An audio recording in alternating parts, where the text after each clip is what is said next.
Welcome to Dare a New Belief, a place to discover what is possible for your life after the loss of a loved one, and where you will find inspiration, insight, support, and love, and hopefully a bit of laughter to help you through your day. Now, here's your host, Nada Hogan. Welcome to Dare a New Belief, where you will find light and life, love and joy, healing, faith, and hope. A place where you get to believe in what is possible for your life. And today I have the great honor and privilege to invite back Dell Maelstrom and Don White. Welcome back, gentlemen, my favorite hikers in the whole wide world, and in conjunction with my father, because my father was a very avid hiker. He's no longer with us, but you guys crack me up. You are inspiration to me and my husband, 30 years your senior. And this conversation I could do all day long, every day. So welcome back. Thank you for being here with us again. And now we're going to start off with a couple new questions about just friendship, because you two are wonderful friends and you play off of one another, which is beautiful. Yeah. So how did the friendship begin? I know you guys started in the hiking club, but sometimes friendships don't just happen like that. So what's the secret to this great friendship? Well, hi again, Nita. I don't... Hi again, Don. Well, I don't know either. It just seemed to mesh, really well. Yeah. Both Dell and his wife are very good to me, and I love them for it. Yeah. You can see. I was going to say, when we first got acquainted, when he invited me to go on a hike with he and Joe. He and Joe had been a couple of hikes. Joe's an avid hiker, or was. He's passed on now. But a way to meet a person and see what they're made of is being on a hike is a good way to do it. And Don and I got together and had a lot of very enjoyable time out in Mother Nature. Got to know each other very well. Yeah. And to know Don is to like him. Exactly. There's no question about that. Yes. And you too, Dell. Yes. To know you also is to like you. So you guys have been friends for how many years? Well, I think it was 2002 or 2003 when we first started hiking together in longer hikes. Might have been a little before that on the hiking club. I'm not sure, but it's been a while. 20 years. Okay. All right. Awesome. And now, were your wives friends? No, they got acquainted through us. Yeah, but they were friends, yes. Yes. Okay. And did they ever go out hiking? Was it ever the four of you that just went out hiking together? Well, we may have been short hikes in the national park over here. I don't remember. Okay. They've been very short ones. But. Yeah. They weren't. I know you had already said that Gail isn't. It's not a strong suit for her to be a big hiker. And even though Novella did hike a little bit more, but she didn't do these big overnight hikes and these grueling hikes like you took us on 2 years ago that I'm still feeling. I'm joking because it was the most beautiful hike. It was wonderful being with you guys. So your perspective, because right, I'm 30 years, well, a little bit more than 30 years, you're junior. Thank you. So what is the secret to living this beautiful, full, happy, cheerful, positive outlook life? Because you two have the best outlook on life. It's just amazing. Because you meet some people that are older and they're crabby and irritable, and you guys are the complete opposite. So minus the scotch that goes with you hiking, what's the trick to being happy and positive and living life fully? I really don't know. My philosophy of life is not to harm anybody. I was raised up in Idaho, where it's a very lonely existence. A 80-acre farm is I was the only third grader in the third grade. There was no second grade. My little brother's only first grader. Wow. There was a little girl in the fourth grade, and there was three in the eighth, and I forget how many, seventh and sixth. But I was, I'm just happy to be alive and hiking and doing things down here now. Yeah. It's can't help but be cheerful. I wasn't always cheerful all my life. I've gone through periods in my life when I was rather depressed for quite long periods of time. But Oh, I'm no over that. kidding. Okay, so what'd you do to get over that? Because there's many, especially now with COVID, because we're so socially isolated. And of course, we have all of our protective equipment, so we're doing good here. What do you think helped you to get over the depression? Well, married a nice woman to start with, primary, and come back here and I bought a pair of hiking boots and started hiking and getting out in Mother Nature and met people like Don when we came here and got in a hiking group. Yeah. That physical activity is so important because it releases all of these beautiful chemicals from the brain that make us feel good. It just feels awesome. So, yeah, you didn't start hiking until you got down here. Is that right? That's correct. Oh my gosh. Okay. I thought you had hiked all the time. When I was high school, I worked in the timber, cutting down trees for a sawmill. So I did a lot of hiking, but not for fun. Right. Most of it anyway. Yep. Okay. All right. Awesome. How about you, Don? And what was the question again? How do you stay so positive and just have this jovial attitude about life? Gosh, I don't know. I was raised I was a rural part of Iowa, farm boy. I had six of us in the family and 4 girls. So that was she survived all that, you know. Right. Yes. No, I pretty much go with Dell. You know, you have to try to do what's right and treat people right. And I had a good wife. Yeah.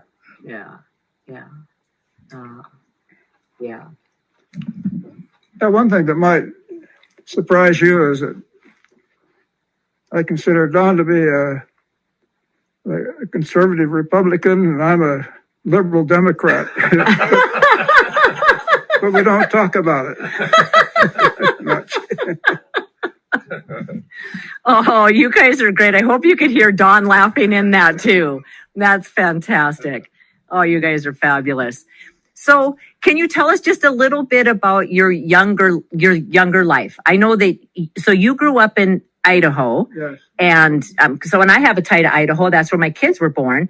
But, and I don't know if this might be personal. So if it is, just tell me you don't want to talk about it. But you have a connection with, I can't remember his name right now, but a very prominent Mormon, what do I want to say, leader.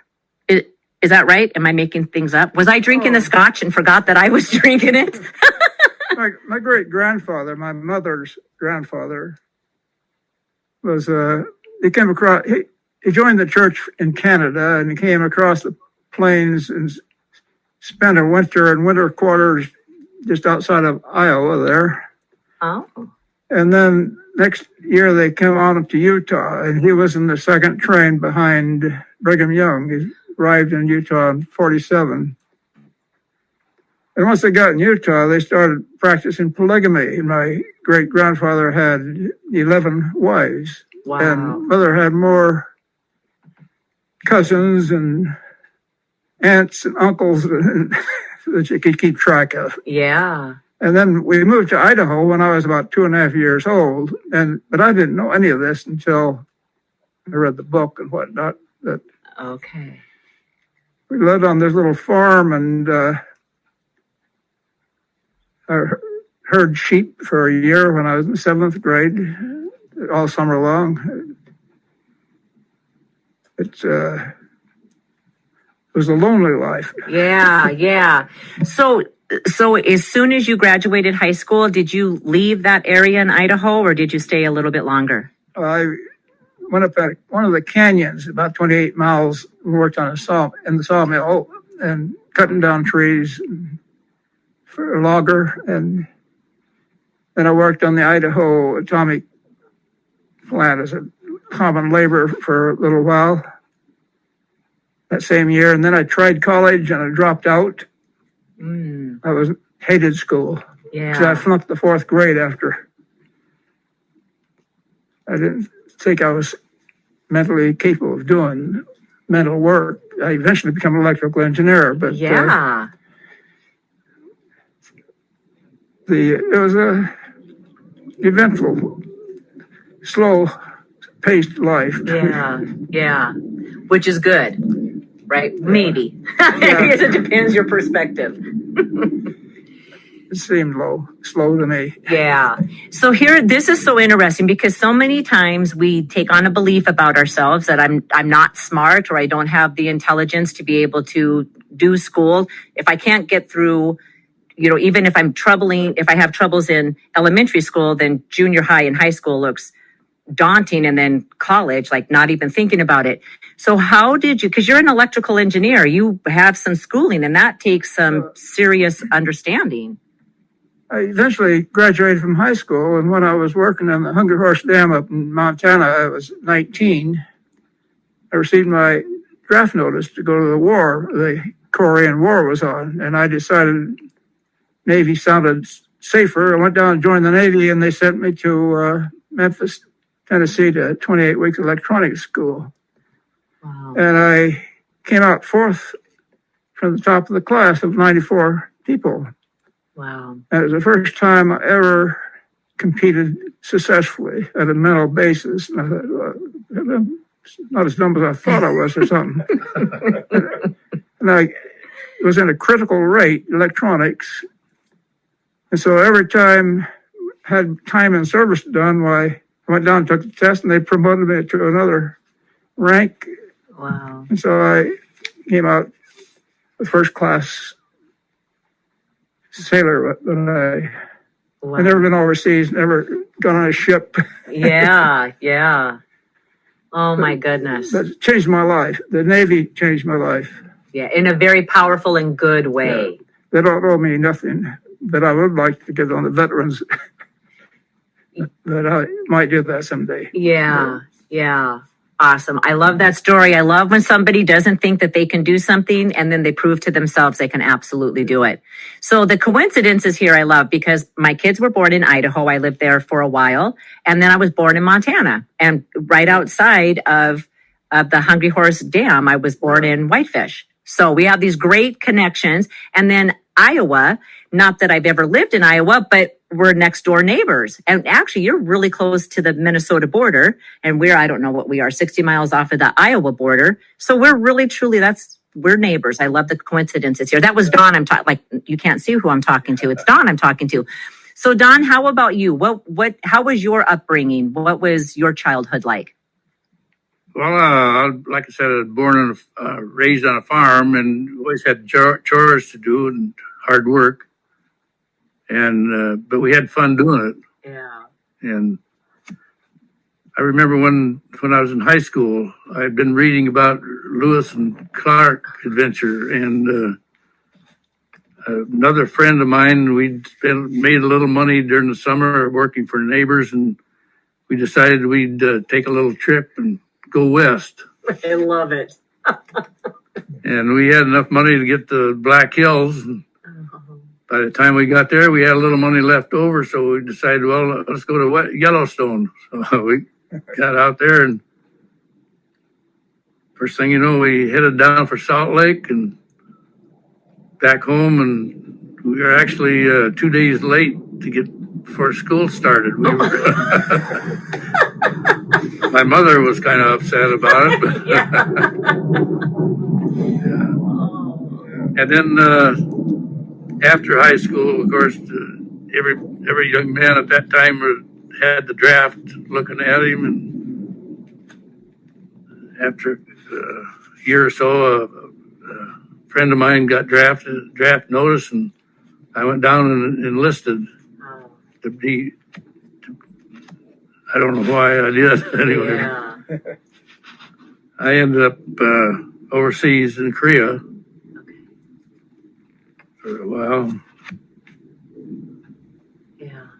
Did you, when you were in Korea, was there, I think they call it action when there's like actual fighting going on and you're part of it. Were you in that? The truce had been signed before I got there. Oh, thank God. And there wasn't hardly any action at all. There's some skirmishes going on.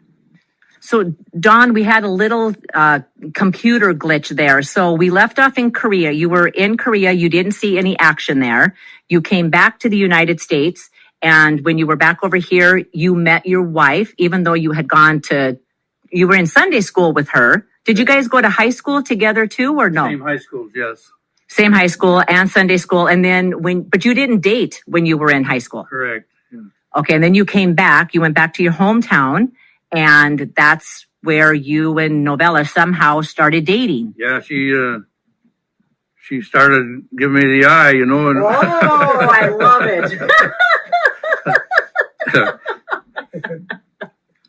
Oh God, you guys are great. Yeah, and we ended up getting married. Yeah. Well, after she gives you the eye, you have to. Yeah. Oh, yeah. Fabulous. All right. So then you stayed in Iowa, in the same town that you were raised in. Did you do all your work there?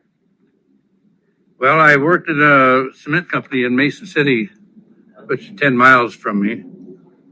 And actually, the company paid for any education that you wanted to get. So I went to junior college and got through that. And, I plan on going to like the Colorado School of Mines for being geology, but they promoted me in the company and gave me a pretty good deal, I thought. Yeah. I stayed there. Yeah.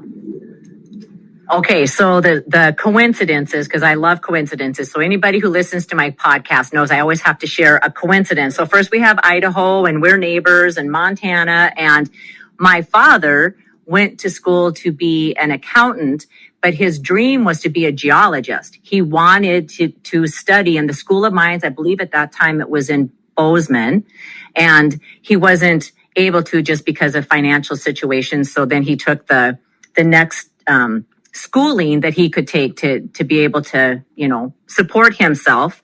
But I didn't know that you also wanted to be a geologist. That's incredible. And then there was something else that you just said, and now it has slipped my mind. So I'll have to circle back to that if it comes back to me. So, because it's going to be close for us to start wrapping this up. What would you say to older people? Because there's some people that we have in our lives, my husband and I, and we're friends with them, but some of them are in their early 60s, some of them later 60s, early 70s, and they just kind of aren't enjoying life. And they really just kind of sitting and watching television and letting days go by. And it just doesn't look good on the outside. And you know that they're not happy on the inside. What advice would you give to people who are just kind of feeling, I'm just going to ride this thing out, and no life is left inside of them? What would you say to them? What would be your advice? Well, I think the first thing is to turn off the TV. Yeah. And get outside. Yeah. Yep. And if you're in a cold winter state, head down to Arizona. Yeah, that's good. Yeah, I like that. Yes. That helped. Yes, I think that's why God made Arizona. So people from the north have a place to go in the wintertime. It's a great state. This is a beautiful state. Yeah, how about you, Del? What would you say? Well, I used to be kind of religious, but I'm not anymore. But I look at life that this might be all there is, just what we have right now. And you better make the most of it while you got the chance. Yeah. There's not too many opportunities.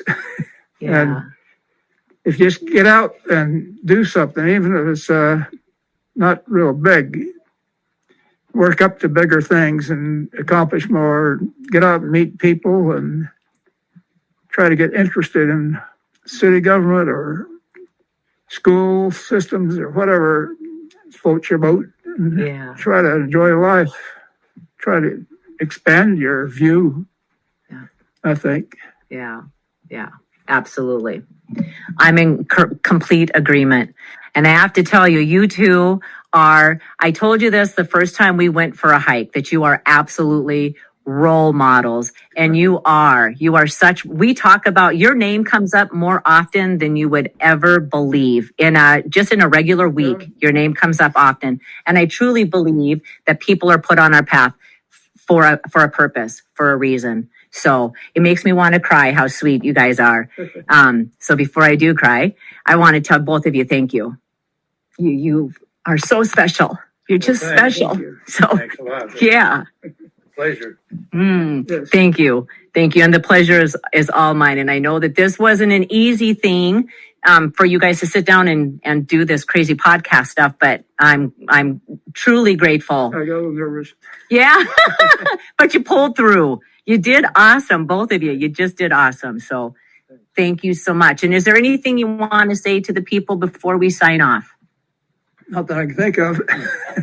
All right. So just probably said more than I should. No, not at all. No. You guys did fabulous. You were fabulous. So hats off to the listeners and hats off to you guys. And I hope that whoever is listening to this, that you can find a friendship as special as Don and Dale. You two are, you just touch my heart. So thank you guys for being here. And for all of the listeners, thank you for being here. You're very welcome. Thank you. Thank you. And we will be back next week with another podcast with some other phenomenal people. Bye-bye for now. Thank you for spending time with us today. Please go to nadahogan.com for show notes and other information you can use right away. If you like what you heard here, please subscribe to our show and don't forget to rate and review right there on Apple Podcasts, Stitcher, Google Play, or wherever you get your shows. And don't forget to tell your friends about it. We'll see you next week.